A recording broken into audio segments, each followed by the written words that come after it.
You've watched the overview of the sewing machine. Now it's time to start getting used to your machine, starting to get a feel for it before we still start really diving into, projects and making things. You want to get used to your machine.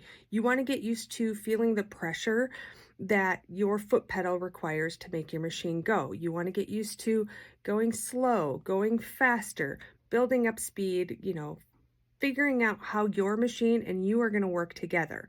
My best recommendation for this is to get some scrap fabric. It doesn't have to be a lot. Just layer it so it's two pieces of fabric on top of each other and actually go to your machine and start stitching. One thing that I do like to do is if you want to make sure that you're sewing where you want to and figuring out exactly, okay, I need to place the fabric here, is draw some lines on your fabric. And they don't have to be perfect. So like I have a line here and I'm going to show you. So I've drawn a line on the fabric, and again, it doesn't have to be perfect, but this is just getting you used to moving the fabric and figuring out exactly where you want to place it. So I know I want to sew right on this line. Here's my needle. It's in the middle of my presser foot. What I'm going to do is I'm going to lower my presser foot down, and you see how it's lined up with this little notch here? Now I'm going to sew along this line, and I'm going to follow it. I'm going to go slow and steady at first. I'm going to let the fabric move, and as the angle changes, then I can move it, and I can build up a little bit more speed, but just get practice following on a line and sewing that way. Sewing along a line like that just helps you get a feel for your machine, get a feel for exactly where the different notches line up, where your needle's gonna fall, and just helps you get used to your machine so you can do better projects. As you see, I've drawn a second line on my fabric, and this is where I'm gonna practice my zigzag stitch. So now the zigzag is a little bit different. You still wanna line up your line with the notch in the middle, okay? And you're gonna lay it down. And the zigzag, it's going to go over, it's going to go equally on each side of the stitch. So again, set up your machine so that it's ready to zigzag, and you start and go nice and slow to get a feel for it.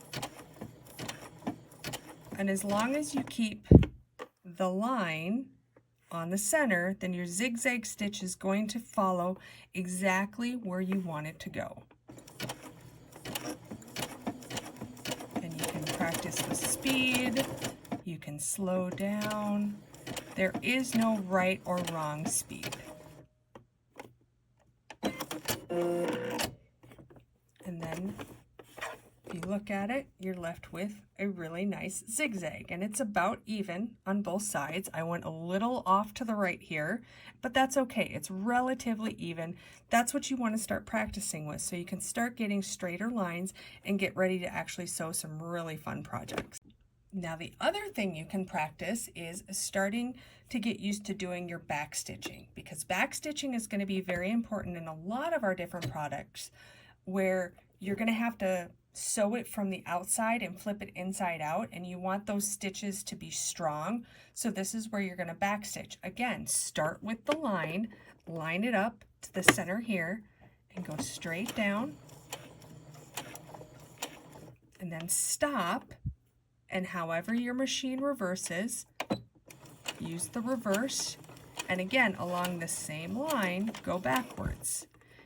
You only have to go back like 2 to 3 stitches. I did a few more here just to show you, but then you go right back again, and you can go forward, or you can stop, do a couple reverse, go forward to where you finish sewing, and then stop. And that's a good stopping point, like especially if you want to leave a gap. And then you can move your fabric down. Again, find the line it up, and here we're going to go forward, but because there's a gap, we need to protect that gap. So we're going to go backwards a couple stitches, and then keep going forward again. When you need to backstitch, I will have it in the instructions, and I will show you exactly where to do it. But this is just something to keep practicing and start getting used to your machine and have some fun with. Another thing you're going to want to get used to and start practicing is actually doing 90-degree turns. So draw a straight down line and then draw a 90-degree angle. And this is what you're going to sew. You're going to sew this continuously, and I'm going to show you how to do it. So just like all the other ones that you practiced on, line up the line that you're going to sew along with the center, okay? And you're going to go straight down, nice and slow.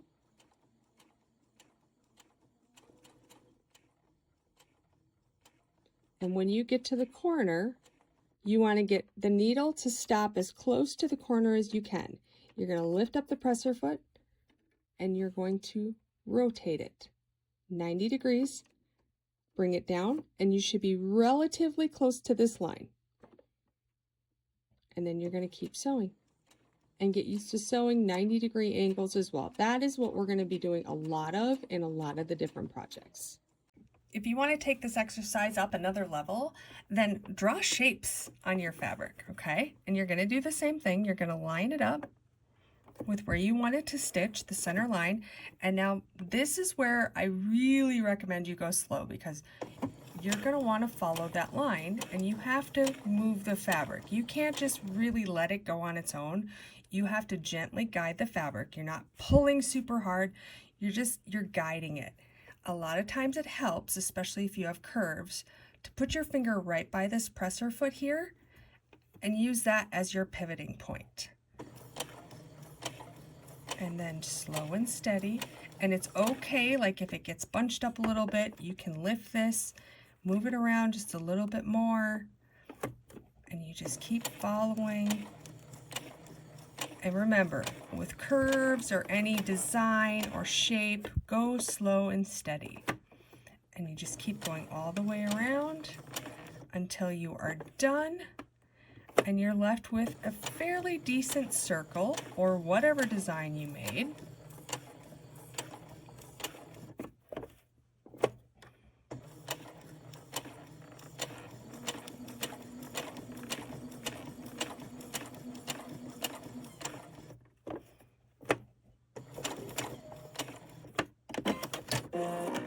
And see, it lines up pretty well with the line. There's a couple spots where I went just slightly off, but it just takes practice.